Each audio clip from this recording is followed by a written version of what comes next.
শাহরুখ খানের সিনেমার এক বিখ্যাত ডায়লগ, হার কার জিতনে वालों को लोग बाजीगर कहते हैं। এই ডায়লগটা বলার একটাই কারণ যে এই ডায়লগটা এখন সবথেকে বেশি প্রযোজ্যই হয়তো শাহরুখ খানের টিমের জন্য। আমি বলছি কলকাতা নাইট রাইডার্সের কথা। কলকাতা নাইট রাইডার্সের প্রত্যেকটা প্লেয়ারকে হয়তো তাদের মালিকের মুভির এই ডায়লগটা থেকেই নিজেদেরকে উদ্বুদ্ধ করতে হবে। কারণ কলকাতা যেরকমভাবে গত ম্যাচটায় মুম্বাইয়ের বিরুদ্ধে হেরে গেছে, সত্যি কথা বলতে এই রকম একটা হার কিন্তু টিমের মনোবলকে একেবারে গুড়িয়ে দেয়।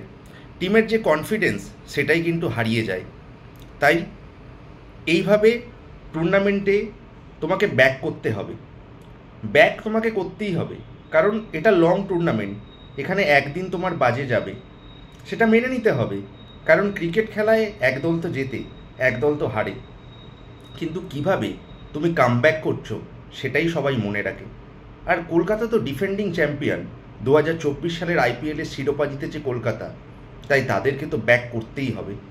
কারণ যতই লম্বা টুর্নামেন্ট হোক, যদি প্রথম দিকে বেশ কয়েকটা ম্যাচ কোনো টিম হেরে যায়, তখন কিন্তু টুর্নামেন্টের মাঝের দিকে বা শেষের দিকে অত্যন্ত চাপে পড়ে যায় সেই টিম। অলরেডি 3টে ম্যাচ কিন্তু হয়ে গেছে, তার মধ্যে একটা ম্যাচই কলকাতা জিতেছে, আর বাকি 2টো ম্যাচ শুধু হারেইনি, খুব বাজেভাবে হেরেছে। তারা কিন্তু চলে গেছে পয়েন্ট তালিকার একদম শেষ স্থানে, 10ম স্থানে। আর কালকে যে কলকাতার ম্যাচটা হবে, সেই ম্যাচটা কিন্তু একদমই সহজ হবে না। কারণ মুভির ডায়লগ তো বলা সহজ, কিন্তু সেটা রিয়েল লাইফে করে দেখানো খুব কঠিন। আর কালকের ম্যাচটা আছে প্রবল পরাক্রমশালী সানরাইজার্স হায়দ্রাবাদের বিরুদ্ধে। এই হায়দ্রাবাদ কিন্তু একদম অসাধারণ একটা টিম। কয়েকটা ম্যাচে কিন্তু হায়দ্রাবাদ ভালো খেলতে পারেনি, তাই তারাও চাইবে এই ম্যাচটায় জিতে কিন্তু প্রবলভাবে কামব্যাক করার জন্য। কারণ হায়দ্রাবাদকে নিয়ে সবার যে এক্সপেকটেশান সেটা কিন্তু খুব হাই। আর হায়দ্রাবাদের টিমটাও কিন্তু যথেষ্ট শক্তিশালী, শুধু তারা নিজেদের ওপর একটা নিজেরাই চাপ সৃষ্টি করছে বলে আমার মনে হয় তারা এই টুর্নামেন্টে এখনও পর্যন্ত ভালো খেলতে পারছে না, প্রথম ম্যাচটার কথা বাদ দিলে। তাই এই হায়দ্রাবাদের যেরকম batting, Travis head, Abhishek Sharma, ঈশান কিষান, হেনরিচ ক্লাসেন, নীতিশ রেড্ডি, উফ বাবা, এই নামগুলো বলতেই আমার যেন ভয় লাগছে। আর ম্যাচটা কিন্তু ইডেন গার্ডেন্স কলকাতা, ম্যাচটা কলকাতার ঘরের মাঠে। কিন্তু সত্যি সত্যিই কি কলকাতা ঘরের মাঠের অ্যাডভান্টেজ পায়? এটা নিয়ে তো চারিদিকে বিতর্ক ছেয়ে বেড়াচ্ছে। কলকাতার যে পিচ কিউরেটর সুজন বাবু, তিনি কীরকম পিচ বানাবে, তিনি তো বলেই দিয়েছেন, আমি কিন্তু পিচ বানাবো আমার মতো, আমি কোনো টিমের কথা শুনবো না। জানি না, কালকের পিচটা দেখা যাক কীরকম হয়। যদি আমাকে বলতে বলেন তাহলে আমি চাইবো কালকের পিচটা একটু স্লাগিস বা ড্রাই করা উচিত।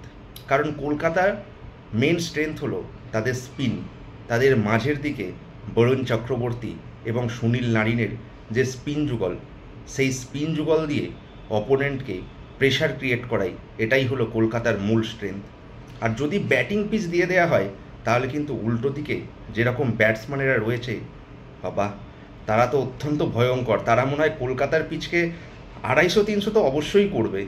কিন্তু আবার আমিও সেই এক্সপেকটেশানেই বসে আছি, এই 250-300 করতে গিয়ে কালকে হায়দ্রাবাদ না আবার কম রানে বান্ডিল হয়ে যায়। আমি কলকাতার কট্টর ফ্যান, তাই আমি চাইছি যেন হায়দ্রাবাদের বাবা কালকের দিনটাও একটু খারাপ চাই। কারণ কলকাতাকে তো জিততে হবে, টুর্নামেন্টে ব্যাক করতে হবে। 3টে ম্যাচ হয়ে গেল, এখনও কিন্তু পুরানো ডিফেন্ডিং চ্যাম্পিয়নকে নিজেদের ছন্দে পাওয়া যাচ্ছে না।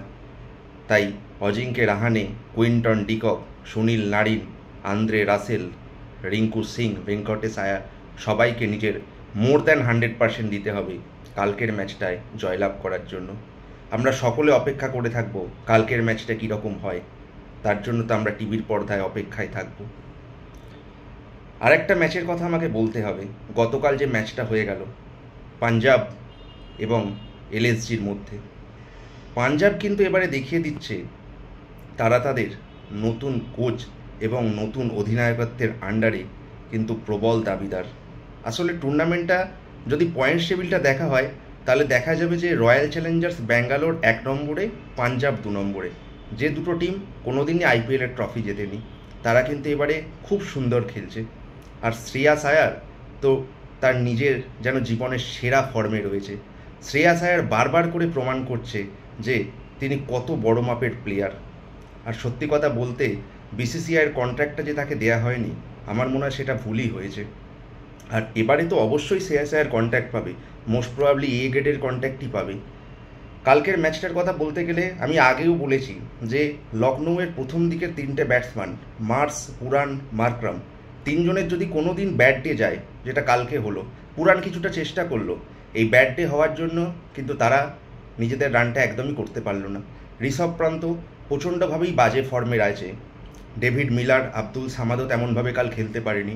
তাই একান্নার ব্যাটিং পিচে মাত্র 171 রানে শেষ হয়ে যায় লখনৌয়ের ইনিংস। আর এই 171 রান যখন টার্গেট হয়, তখন সেই টার্গেটটা কিন্তু আজকের দিনে টি-20 ক্রিকেটে প্রায় নস্যি বললেই বলা চলে। এই টার্গেটটা খুব ইজিলি চেস করা যায়, আর সেটাই করে দেখালো পাঞ্জাব। পাঞ্জাবের ব্যাটিং লাইন আপটা আপনি লক্ষ্য করুন, প্রত্যেকটা কিন্তু ইন্ডিয়ান ব্যাটসম্যান। প্রভসিমরন সিং অসাধারণ ইনিংস খেললো, ম্যান অফ দ্য ম্যাচ হলো। তারপরে শ্রেয়াস আয়ার, নেভাল রাদিয়া, প্রত্যেকটা ইন্ডিয়ান ব্যাটসম্যান। শশাঙ্ক সিংহও কিন্তু বসেছিল, তাদের ম্যাক্সওয়েল স্টয়নিসের প্রয়োজনই হয়নি। তারা ম্যাচটা 16 ওভারেই প্রায় জিতে গেল। আর এই ম্যাচটা জিতে তারা নিজেদের রান রেটটা কিন্তু খুব ইমপ্রুভ করে দিল। তাই এবারে কিন্তু প্রবল দাবিদার পাঞ্জাব, যথেষ্ট ভালো টিম করেছে। এবং রিকি পন্টিং একজন আক্রমণাত্মক যেমন অধিনায়ক ছিল অস্ট্রেলিয়ার জমানায়, টিমটাকেও কিন্তু অত্যন্ত আক্রমণাত্মক ভঙ্গিতে পরিচালনা করছে। লখনৌয়ের অনেকটাই ভাবতে হবে, সঞ্জীব গোয়েঙ্কার টিমকে অনেকটা এগিয়ে যেতে হবে, কারণ তাদের মিডিল অর্ডার ব্যাটসম্যান কিন্তু একদমই ভালো খেলতে পারছে না। টুর্নামেন্টে ব্যাক করতে গেলে তাদের কিন্তু ক্যাপ্টেন ঋষভ পান্তকে ফর্মে ইমিডিয়েটলি ব্যাক করতে হবে। এইভাবেই কালকের ম্যাচটা শেষ হলো। কালকে তো লখনৌ হেরে গেল, পাঞ্জাব জিতে গেল।